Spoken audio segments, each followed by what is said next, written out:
Los que somos de los 90 o son de los 80, hemos vivido algunos de los momentos más difíciles que ha pasado el país. Sin embargo, aquellos muchachitos que son de la ya muy conocida por las protestas del 14N como la generación del Bicentenario, desconocen lo que ocurrió en aquella época. Y recogiendo los dichos tanto de un filósofo social como de un reconocido periodista, el peruano promedio tiende a depender del caudillismo, es decir, de idolatrar a una persona a quien ven como su líder supremo y salvador. Este es el caso de Martín Vizcarra, quien fue presidente hasta noviembre del año pasado, y a quien ya se le ha demostrado ser más falso que un zurdo trabajando. Son tantas las mentiras que ha dicho este tipo tan nefasto que me dio material para hacer este vídeo. Y es por eso que estos son las 6 mentiras más vergonzosas del lagarto Martín Vizcarra.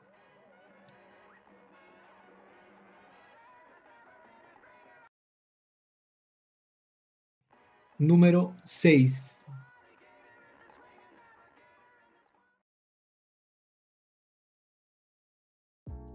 Empezamos este top con una de las mentiras más predecibles de Martín Vizcarra, dicha en el 2019, la cual la dijo en una entrevista con la señora Mónica Delta.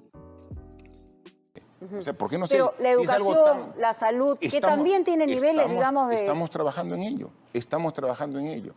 El año 2019 vamos a entregar a la población en casi todas las regiones del país 80 nuevos hospitales o centros de salud, nuevos, completamente nuevos, equipados. Porque una de las críticas es que no se había hecho ni un solo hospital. Estamos haciendo. ¿Y en educación? Este año. ¿Cuál es el...? Este año, en educación, vamos a entregar a la población más de 1.000 nuevos colegios. 1.000. ¿Este año? Este año 2019.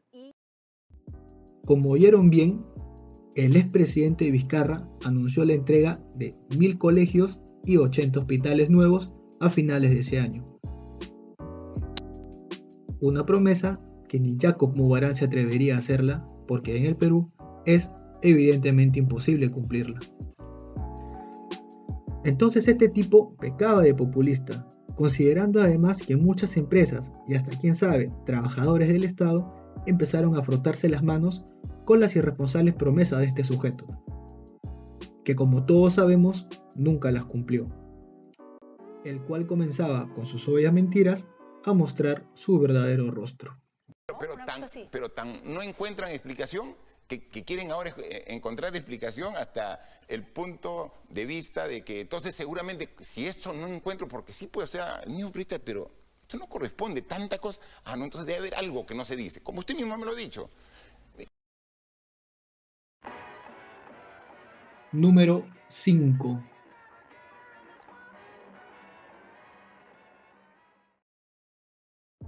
Martín Vizcarra asumió la presidencia el 23 de marzo del 2018, luego de que Pedro Pablo Kuczynski renunciara al cargo 2 días antes de ello.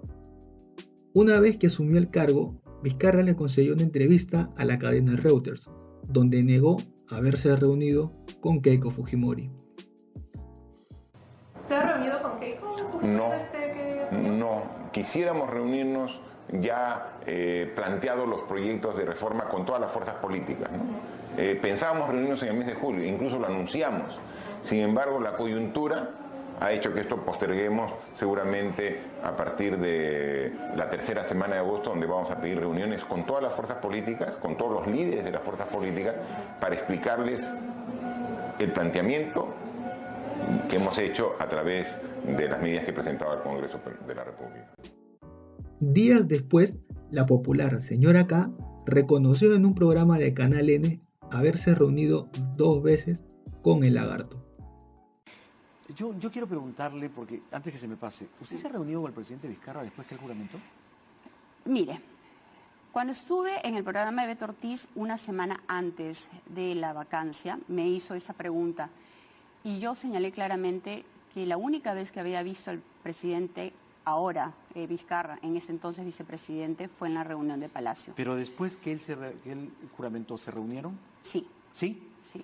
¿Dónde? Sé que hubo una publicación de un periodista. Que se reunieron en la casa de un amigo del presidente en San Isidro. ¿Es verdad? Sí, es verdad. ¿Y qué trataron ahí? Hemos tenido 2 reuniones. ¿Después de que juramentó? Sí. ¿Secretas? 2 reuniones. A mí me hubiese gustado que sean públicas, porque no tiene nada de ¿Él malo. le pidió que sean secretas? Entendí que él prefería mantener, digamos, cierta privacidad. Después de estas revelaciones, a Vizcarra le seguía creciendo la nariz, porque ya le mostraban sus mentiras en su propia cara, y él siempre trataba de minimizarlas. Si bien estas reuniones no fueron ilegales, representan hechos los cuales no tienen la necesidad de ocultarse, por un tema de transparencia, pero ciertamente esta palabra no va con la personalidad de Vizcarra, y poco a poco estaba demostrando cada vez más que sería un digno reemplazo para Jim Carrey en la película Mentiroso Mentiroso 2.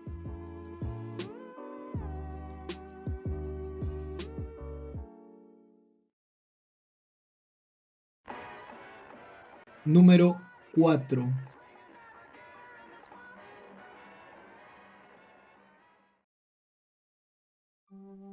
Estando en la cuerda floja debido a una posible vacancia, Vizcarra se dio un paseo por todos los canales dominicales nocturnos de televisión abierta. Es así que en Panorama, el lagarto, vanagloriándose del poder con el que gozaba en aquel entonces, tuvo una participación polémica debido a que por muchos ratos mostraba una actitud burlesca y desafiante. Inclusive refleja dicho comportamiento rastrero a la hora de seguir expresando sus mentiras, en este caso cuando tuvo que explicar las adendas recibidas por la empresa Obrainsa. Y es que un aspirante a colaborador eficaz asegura que a usted se le entregó en 2 partes más de 1 millón de soles, ¿no es cierto? Y esto además ocurrió primero una reunión en las oficinas de Obrainsa en la que se hace la solicitud de este pago y luego a ese mismo lugar se retorna luego para el cobro de estas 2 cuotas. Pero los problemas que se dan en estos proyectos, como por ejemplo Lorena, que lo conocemos perfectamente, son por las adendas. O sea, no es por el contrato, no es por la limpieza del proceso, son por las adendas. Para no salirnos... Y en ese año 2014, cuando ya se lleva a cabo el proceso de construcción de este proyecto, se llevó y se avanzó cerca del 80% de ese proyecto sin ningún problema, sin ninguna novedad. Pero después tuvo un montón de demoras, ¿no? Sí, pero nosotros en el año 2014, que fue mi último año de gestión, se dejó bastante avanzado. Luego, a partir del 2015, 2016, ya yo fuera del gobierno regional, se tramitaron algunas adendas que desconozco. Nuevamente Vizcarra nos quiere agarrar de tontos. Él dice que no sabía nada de las adendas. Sin embargo, según este documento de la Contraloría General de la República, desmiente lo dicho por el expresidente, ya que dichas adendas fueron dadas el 2014, año en el que Vizcarra aún era presidente regional de Moquegua, y precisamente esto es muy delicado, porque podemos estar ante un evidente caso de corrupción debido a que un colaborador eficaz había señalado la entrega de más de 1 millón de soles. Y todo esto deja la especulación que Vizcarra vive en un mundo de mentiras, fabricando fantasías para poder robar y salirse con la suya. Vive malgastando fondos, evitando hacerlo solo para no caer, pero su flor donde quiera está presente y nunca más ya vamos a creerte.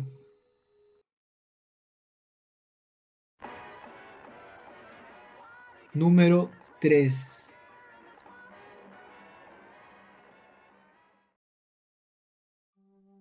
Repite una mentira con suficiente frecuencia y se convertirá en verdad. Esta es una frase que con frecuencia se le atribuye a Joseph Goebbels, ex jefe de la propaganda del partido nazi. Crean o no, esta frase es muy usada hoy en día por muchos políticos en el mundo. Martín Vizcarra repitió reiteradas veces que nunca se reunió con Antonio Camayo, quien era investigado en el caso de los cuellos blancos del puerto. Parece que Vizcarra repitió 1000 veces no me erró ni con Camayo, no me erró ni con Camayo, no me erró ni con Camayo, no me erró ni con Camayo, no me erró ni con Camayo, hasta que se la creyó y en diferentes programas el lagarto juraba por todos los santos que nunca se había reunido con Camayo. Y hoy bien sabemos que no fue así, debido a que existían evidencias de reuniones con el investigado Camayo, y estas fotos la corroboran. Pero esto no es todo con respecto al caso de los cuellos blancos, ya que Vizcarra se reunió con 2 fiscales encargadas del caso y un policía encargado de las interceptaciones telefónicas de dicho caso, en un departamento del mismo condominio donde vivía el lagarto, y en una entrevista, como es de costumbre, Vizcarra se contradice nuevamente. El caso de Antonio Camayo resulta muy interesante. Permítame leer lo que usted le dice a la fiscal Sánchez el 24 de noviembre. Durante la campaña electoral del 2016, a instancias de una coordinación del señor Hernández, que ha sido ministro de Agricultura, he tenido 2 reuniones con el señor Vega Antonio para coordinar el apoyo del partido UPP a favor de PPK. En esas reuniones el señor Vega fue acompañado de otras personas. Esto es Camayo y Wong. Entonces sí sabía que estaba Camayo. Es que después, yo no lo conocía al señor Camayo. No lo conocía, no sabía quién era. Ahí no ¿Camayo conozco. fue a su juramentación del 2018 en Palacio? No tengo ni idea. No sé. No tengo ni idea. El empresario Antonio Camayo, dueño de ISA e implicado en el caso Cuellos Blancos, asistió a la juramentación de Martín Vizcarra como presidente en marzo del 18. Según informó Panorama, la presencia de Camayo en el Congreso quedó registrada en un video. No tengo ni idea. A la juramentación también asistió José Manuel Hernández. O sea, hay una segunda reunión en la que usted y Camayo coinciden y se lo dice a la fiscal Rocío Sánchez. Y cito sus palabras: la segunda reunión fue en una vivienda particular en San Isidro, cuya dirección me fue indicada por los participantes. La segunda reunión fue en una vivienda particular y desconozco a quién le corresponde o quién ha sido su propietario. ¿Por qué tampoco dijo nada sobre esta segunda reunión públicamente? ¿Por qué la ocultó? Pero no he ocultado. O sea, no he ocultado. En los personajes está Camayo. Está bien. Y usted ante la fiscal Sánchez reconoce una de las fotos. Por supuesto. No. Sí, usted reconoce ante la fiscal Sánchez que tuvo una foto con... Sí. Pero ¿no consideró que reunirse con fiscales en un departamento privado de San Isidro de manera informal podría ser una irregularidad? Ahí cuando yo voy a la reunión, primero no sabía con quién me iba a reunir. Era solamente la solicitud de una propietaria del mismo condominio. No, pero visto en retrospectiva, ahora que ve el escándalo y ve las consecuencias de una reunión así, ¿no cree que fue impropia? Yo creo que fue, en todo caso, informal. ¿No? Fue muy necesario. ¿Reconoce que fue informal entonces? Sí, porque obviamente no fue en una oficina en Palacio de Gobierno donde debieron ir. Pero ¿y no se encontraba con la señora Castro informalmente en el condominio? No. O sea, yo ya de ahí me fui a vivir a Palacio de Gobierno. Se saludaban a veces, se pero encontraban. De ahí me fui a vivir a Palacio de Gobierno. O sea, con la señora Castro también usted se vio en una boda. No, pero eso ha sido un evento social que no hemos conversado. O sea, no hemos conversado. La fiscal Sánchez le toma una declaración el 24 de noviembre del año 2020. Allí usted afirma haber tenido 2 reuniones con la fiscal Sandra Castro, no una, 2. No mencionó nada sobre el encuentro del 2018, donde se ha conocido ahora que las fiscales del caso Cuellos Blancos buscaban protección. Son 2 reuniones. Lo ha dicho usted el 24 de noviembre del 2020. No, me dice, usted a lo largo de todo este tiempo ha conversado, no. ¿La ha visto? Sí, en una reunión, en un matrimonio, la he visto y no he conversado, y en una oportunidad me he cruzado con ella en un área común y hemos saludado. Entonces sí se cruzó en un área común. Claro. No, porque le pregunté hace un momento si se había cruzado en un área común y me dijo que no. Sí, claro. Pero hay algunas contradicciones, permítame, señor expresidente, porque en la misma declaración usted dice: luego de ser presidente nunca nos hemos saludado o visto en el conjunto habitacional, y usted acaba de decir que sí. Claro. Entonces, ¿es Vizcarra contra Vizcarra? No. O sea, Esto último es muy grave porque se violó el artículo 159 de la Constitución Política del Perú. No se respetó la independencia de poderes, además que Vizcarra también estaba siendo involucrado en dicho caso, lo cual es escandaloso porque se presta a sospechar un favorecimiento para salvarle el cuello de esta investigación.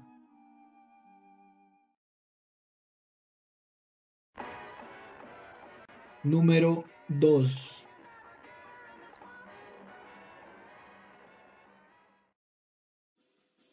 Pocas veces un presidente de la República en el país ha sido tan consecuente con un personaje muy controvertido.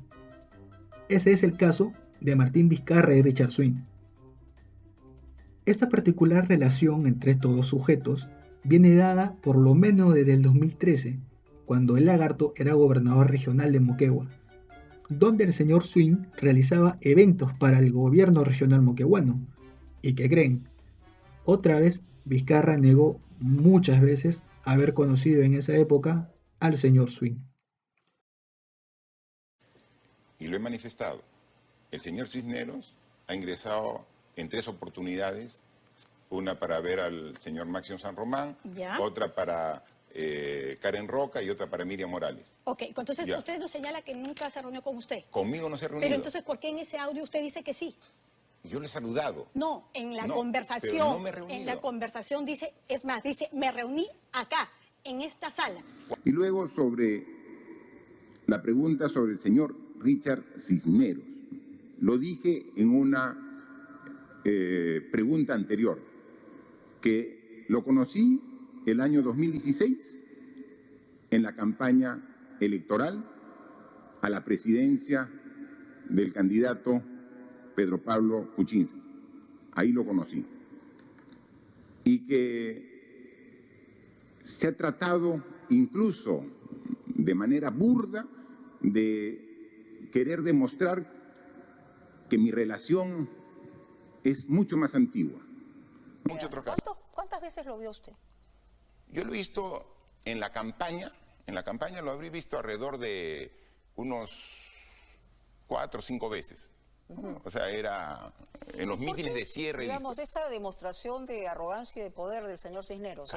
En realidad... Cada quien tiene su forma de ser, ¿no? O sea, pero me imagino que, en todo caso, le debe molestar que una situación de ese tipo se dé. Pero no...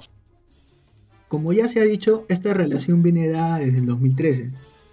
Esto fue revelado por el periodista Carlos Paredes en su libro El perfil del lagarto, donde seguramente se hacen más revelaciones. Lo gracioso de todo esto es que el señor Swing se jacta de ser una persona muy cercana al expresidente cada vez que tiene la posibilidad de hacerlo. Pero la pregunta es, ¿qué hacía tantas veces el señor Swing en Palacio de Gobierno? Se los dejo a su imaginación.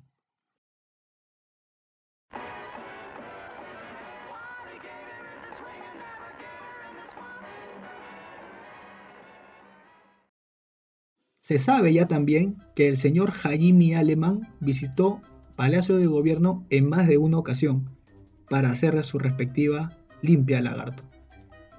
Y hasta quién sabe también su pasada de cuy. Pero el punto central es la forma sospechosa en la cual el señor Jaime ingresó al Palacio de Gobierno, haciéndolo probablemente a escondidas cada tarde para pasarle el cuy al lagarto.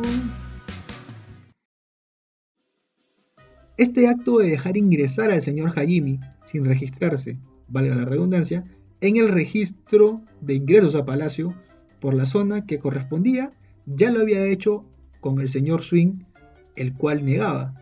Sin embargo, en el caso de Jaime, Vizcarra nunca lo negó. Pero a ver, pregúntense, ¿qué puede hacer Jaime en Palacio de Gobierno?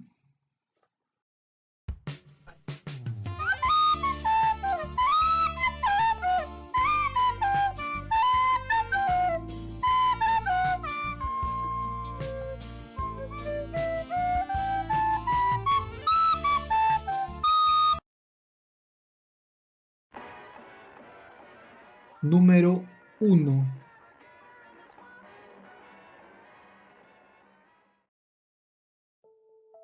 Este no puede ser sino el mayor escándalo que ha ocurrido en la historia del Perú. El primer caso de COVID-19 en el país se registró el 6 de marzo del 2020. El virus era portado por un joven que volvió a Perú luego de estar en Europa. Desde allí es que el expresidente Martín Vizcarra comenzó a evaluar la posibilidad de plantear una cuarentena total, la cual era muy lógica y necesaria. Es así entonces que decretó el estado de emergencia a partir del 15 de marzo del 2020 y aislamiento social obligatorio por un lapso de 15 días. Lógicamente, muchas personas, sobre todo los más pobres del país, iban a ser afectados por estas medidas. Pero lamentablemente la cuarentena era necesaria para que no aumenten los casos de contagio.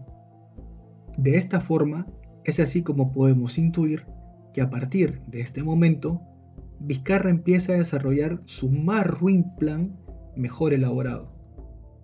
Al pasar los 15 días, Vizcarra salió en televisión, como todos los días, casi siempre acompañado y dándole publicidad gratis a estos personajes cuya presencia era innecesaria, ya que no había la necesidad de tener tanta gente sentada ahí para anunciar una prolongación de la cuarentena, lo cual empezó a afectar a las empresas que desde el inicio de la ya mencionada cuarentena estaban congeladas y sobre todo afectó a muchas personas que viven del día a día. Hay que tener algo muy en cuenta además. El Perú es un país cuyo motor económico lo impulsa el sector informal, que representa más del 70% del PBI. Sin embargo, Vizcarra seguía saliendo en televisión contando cuentos, sí, cuentos, y eso lo vamos a demostrar, dando la cifra de contagiados y muertos por cada día que pasaba. Mientras tanto, hacía poco o nada por atender a la población. Se adquirieron cantidades insignificantes de camas UCI. Cada vez que anunciaba una prolongación del aislamiento social obligatorio, manifestaba que al culminar este periodo, todo iba a volver a la normalidad, lo cual nunca fue cierto. Tardaba demasiado en aprobar los protocolos de bioseguridad para las empresas para que vuelvan a trabajar. Encargó a la Universidad Nacional de Ingeniería a ensamblar, ni siquiera a construir, 47 plantas que hasta la fecha de subir este vídeo solo ha entregado 5, de las cuales no tuvieron una adecuada eficiencia en algunas de estas, mientras que la Universidad Católica, a quien Vizcarra le rechazó la posibilidad de construir plantas de oxígeno, ha construido y puesto ya en marcha a través de convenios con clínicas y municipalidades 25 plantas de oxígeno, demostrando claramente la ineficiencia de la UNI, que debe ser sometida a una investigación y sancionada en caso de corroborarse las irregularidades y la preferencia del Martín Vizcarra a esta universidad. Vayan algunos a saber por qué. Solo déjenme decirles un dato. El padre de la ex ministra Antonieta Alba era rector de la UNI en ese entonces. Sin embargo, ninguno de los hechos mencionados anteriormente y otros que no se han mencionado no se comparan con la mayor canallada que hizo este señor. Cuando se empezaron a negociar la adquisición de vacunas, Vizcarra manifestó haberse comunicado con el presidente chino Xi Jinping para que el Perú forme parte de los ensayos clínicos de las vacunas. Es así que un grupo de investigadores chinos llegan al Perú para poder poner ello en marcha. Lo que no se sabía es que el doctor Germán Málaga, quien era encargado de dicho estudio en el Perú, comenzó a tejer una red de personas que no estaban involucradas con los ensayos clínicos, entre los cuales se encontraban funcionarios públicos, religiosos, rectores de universidades, médicos fuera de la primera línea y hasta su propia hija, las cuales recibieron un prototipo de vacuna, la cual hoy en día es la vacuna oficial. Pero quien destaca de toda esta gente es nada más y nada menos que Martín Vizcarra, su esposa y su hermano, quienes aprovecharon su posición en el poder para vacunarse antes que todos entre septiembre y noviembre del 2020. Mientras decenas de miles de peruanos estaban muriendo en los hospitales a causa de la falta de oxígeno y camas UCI. Esto fue revelado en una entrevista que le hizo el periodista Beto Ortiz al también periodista Carlos Paredes, quien sacó a la luz la vacunación de Vizcarra. Él, como es de costumbre, negaba todo esto, aduciendo ser solo un valiente participante del ensayo, además de, según dijo, inmolarse junto a su esposa por el país. pero la Cayetano Heredia salió a desmentirlo, sacando un comunicado donde expresaban que Vizcarra y su familia no formaban parte del ensayo. Ahora, la pregunta es, si se hacía tanto el valiente como manifiesta participando del ensayo, donde supuestamente pone en riesgo su vida, ¿por qué la hizo participar a su mujer? Además de esto, este sujeto tuvo la conchudez de lanzarse al Congreso por el partido Somos Perú, probablemente para, aparte de haber adquirido anticuerpos contra el COVID gracias a que se vacunó, adquirir también la ansiada inmunidad parlamentaria. Hacía campaña comiendo del mismo plato que su candidato presidencial Daniel Salaverry, además de aglomerar mercados y plazas sin respetar el distanciamiento social, teniendo una gran ventaja sobre los otros candidatos, quienes tenían que hacerlas con menor cantidad de personas posibles por el distanciamiento social.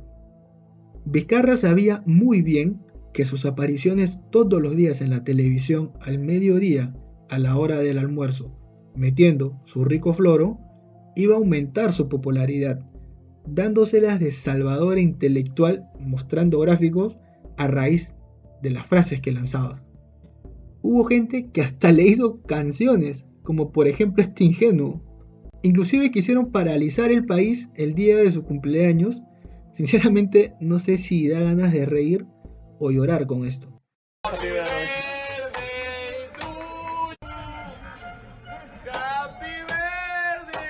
Vizcarrita.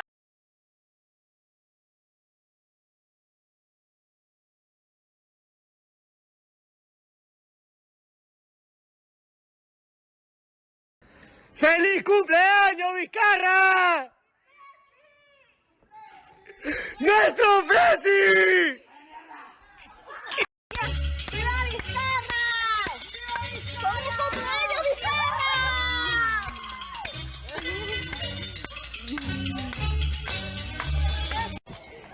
¡Te zurra por Vizcarra! ¡Eh!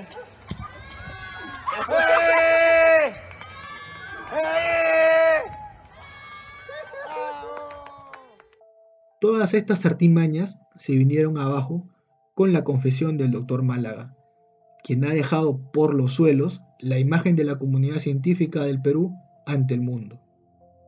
Confirmó que Martín Vizcarra se había vacunado e hizo vacunar a su esposa y a su hermano, a espaldas de todo el país. Y finalmente, esto nos da el derecho a sospechar que Vizcarra también pudo haber transado su vacunación y la de su entorno con el laboratorio chino con quien estaba negociando la adquisición de millones de vacunas. Y por más recepción de dinero del que se puede sospechar, el expresidente estaba recibiendo algo más valioso: salvar su vida antes que todos. Por todo lo mencionado anteriormente, Martín Alberto Vizcarra Cornejo va a quedar como uno de los personajes, si no es que el personaje más nefasto en la historia del Perú, y que va a tener que pagar con muchos años de cárcel el daño que nos ha hecho. Si te gustó el video, te invito a darle like y compartirlo para que me ayudes a hacer crecer más el canal. Suscríbete y activa la campanita para que sigas disfrutando más de mi trabajo. Un saludo y hasta el próximo video.